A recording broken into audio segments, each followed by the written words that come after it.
DSLR boot sharing setting tutorial. So una nyong gagawin, punta na po kayo sa application ng DSLR boot. So open natin yung DSLR boot.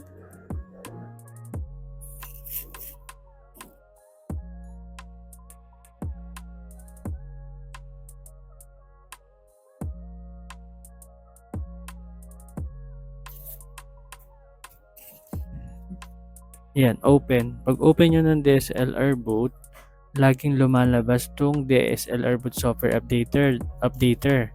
So ang gagawin nyo dyan, skip this update o kaya remind me later. So sa atin, okay na itong skip this update. So nang gagawin natin, launch natin yung event. Tapos, ito. So ang topic natin ngayon ay sharing setting tutorial. Ito po yun. So, click nyo lang po itong sharing setting. So, makikita nyo dito, sharing setting. So, dito merong photo share, merong email, pwede kayo mag-share. Ito yung photo cloud. Ito yung ina-upload real time. Kapag during the event, dito nag-upload lahat ng photos na makukuha sa ating photo booth. Email, sabihin, kunwari after ng shots nila, pwede nila i-grab yung photo nila directly sa email. So, i-enable nyo lang yung setting para makuha nila agad. Tapos, Twitter, I recommend na wag nang gumamit ng Twitter kasi matagal po ito. So, off na natin to. Then, meron pang SMS. So, ito, wag na to kasi medyo hassle to eh. So, I recommend na i-off nyo na lang to. Tapos, Facebook.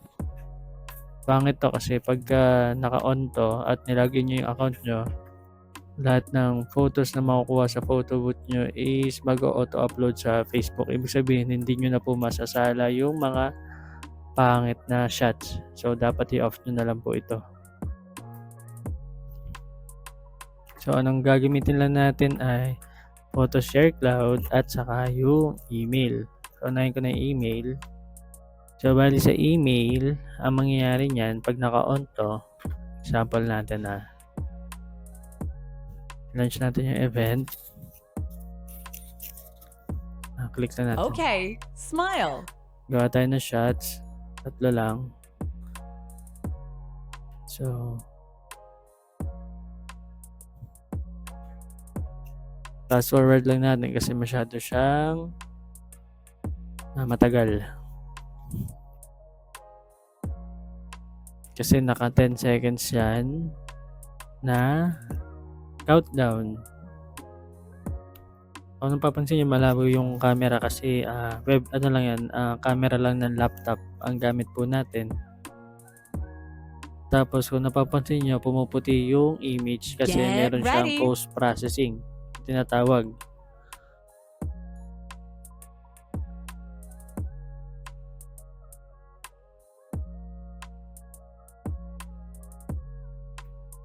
Okay, dito na papasok yung email at saka QR code. So sa sharing, share your photos. Ito, mapapansin nyo may email dito. Ito yung sasabi kong email. Pag in-click nyo yung email, automatic lalagay lang nung kliyente nyo yung email nila dyan sa enter email. Then isi-send. Automatic itong pinrint na naka-portrait natin, itong photo na to. Automatic masisend directly sa kanilang mga email. So, balik tayo dun sa natin, sa setting.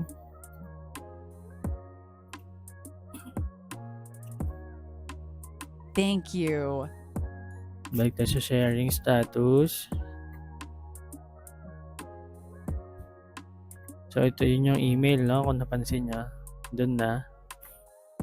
Tapos, itong photo share naman po ito. So, sa akin kasi ang gamit ko DSLR boot version 7. So, yung photo share cloud, meron tong online, no? So, click nyo lang to. O kaya naman, pumunta po kayo ng photo share. Photo share. Ayan, lumabas na kahit photo share lang.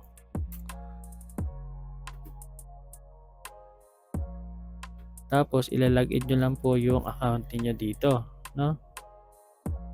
Ayan, so nilagin ko na kanina, ito yung account natin, no? So close ko to. Dito natin, so kung nandito kayo sa DSLR booth, laging naka always on lang to, and then upload original photos. So pag kinlik nyo to, pupunta kayo directly dun sa pinuntahan natin kanina. Click natin. So ito yung PhotoShare Cloud account natin, no? So kung gusto niyo ng version 7, i-PM nyo lang ako or i-message nyo lang po ako dito sa TikTok natin o kaya sa Facebook or kahit dito na lang po sa TikTok, tapos re-replyan kayo kung gusto niyo ng DSLR boot na version 7. So balik tayo dun sa topic natin, sharing ng ano ba yun? Sharing setting tutorial, no? So nandito na kayo sa PhotoShare Cloud nyo, lalagin lang kayo dyan. Tapos kunwari ito yung event natin, click ko tong Christmas sample natin.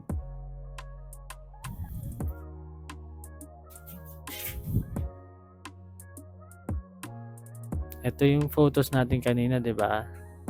Automatic siya nag-upload sa internet. So pag-upload, pag scan nila, ito yung makikita nila. And then may isa pang ituturo sa inyo. So meron pang isa.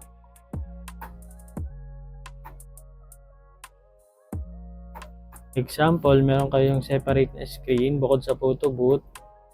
Pwede kayong gumawa ng slideshow. Kunwari, ito yung bagong natin, screen extra. Punta lang kayo sa photo share. Tapos login lang po kayo. Yan, since naka-login na ako, ito yung event natin, click nyo lang yan. Para mas kakaiba yung photo booth nyo, pwede nyo pindutin itong slideshow. So mangyari dyan, continuous na nag-i-slideshow yan habang nag-event kayo. So yung event nyo kakaiba or yung photo booth nyo kasi bukod sa may photo booth kayo na separate na box or camera, merong isa pang screen na nag-i-slideshow ng mga photos nila. Kung nagustuhan nyo po yung natin, tutorial, pa-like and share. Bali, ito pong tutorial natin yan is all about sharing setting. So, ayan po, no? So, pa-like and share po. Thank you.